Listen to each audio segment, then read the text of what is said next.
गौतम बुद्ध जब भी अपना प्रवचन समाप्त करते अपने शिष्यों को 3 बार समझाते और कहते कि जाओ अब अपना अपना काम करो।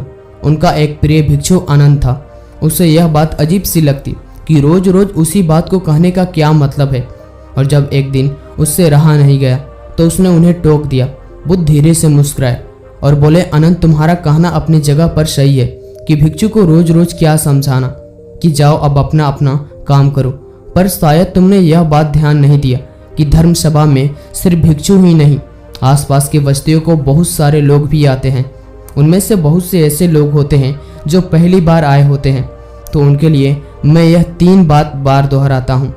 पर यह स्पष्टीकरण भी अनंत को पलने नहीं पड़ा। इस पर बुद्ध बोले, अनंत, आज के सभा में जितने लोग बैठे थे उनमें सन्यासी तो बहुत सारे थे, पर एक चोर और एक वेश्या भी थी।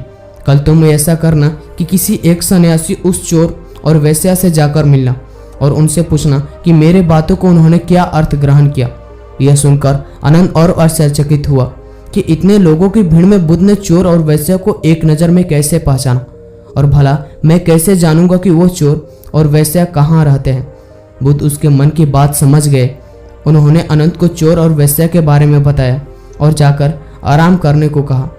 अनंत ने जैसे तैसे उत्सुकता में वह रात काटी और अगले दिन सुबह सुबह तहकीकात करने के लिए निकल पड़ा। सबसे पहले वह एक सन्यासी के घर पहुंचा जो बुद्ध के धर्म सभा में नियमित रूप से आता था। अनंत ने उसे पूछा, रात्रि सभा में बुद्ध ने जो आखिरी वचन कहे कि अब जाकर अपना अपना काम करो, आपने उससे क्या सीखा? इस पर वह भिक्षु बोला, इसमें सीखने वाली क्या बात है? भिक्षु का नित्य कर्म है शाम को ध्यान लगाना, अल्प भोजन और विश्राम। मैंने कल भी वही किया। अनंत को पता था कि भिक्षु से उसे यही उत्तर प्राप्त होगा। अंततः वह मुस्कुराया और चोर की तरफ चल पड़ा। पूछते पूछते वो चोर के घर पहुंचा। चोर उस समय सो रहा था।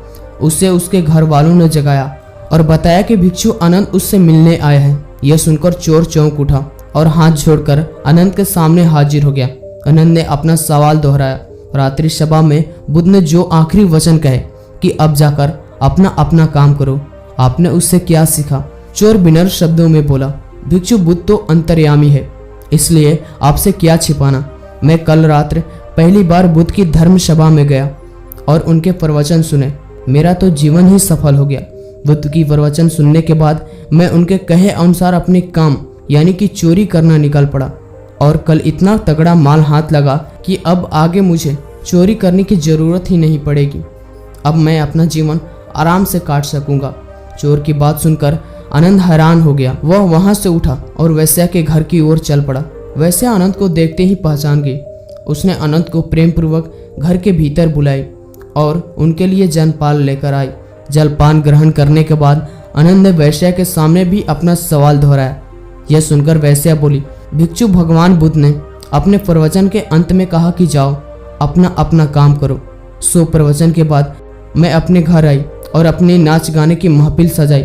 लोग बुद्ध के आशीर्वाद से कल की जैसे महफिल तो कभी नहीं सजी। कल मेरे महफिल में कई बड़े बड़े राज महाराज पधारे। उन लोगों ने प्रसन्न होकर इतना धन दान ने मुझे दिया कि धन के लिए कर्म करने की आवश्यकता ही नहीं पड़ेगी। अनंत की आश्चर्य की सीमा ना रही।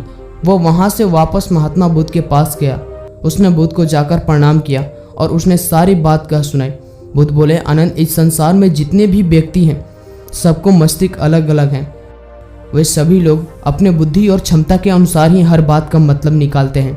इसलिए मैं अपने इस बात को 3 बार कहता हूँ कि जाओ अब अपना अपना काम करो।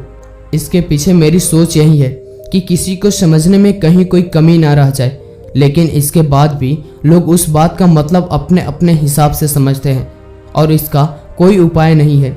इसलिए सृष्टि ऐसी है, हम इसे बदलने के लिए लोगों को प्रेरित तो कर सकते हैं, पर हमारी बातों का कितना असर उन पर होगा यह कोई नहीं जानता। इसलिए मैं सभी के साथ एक समान व्यवहार करता हूँ और सभी को एक समान अपना अपना कार्य करने के लिए प्रेरित करता हूँ।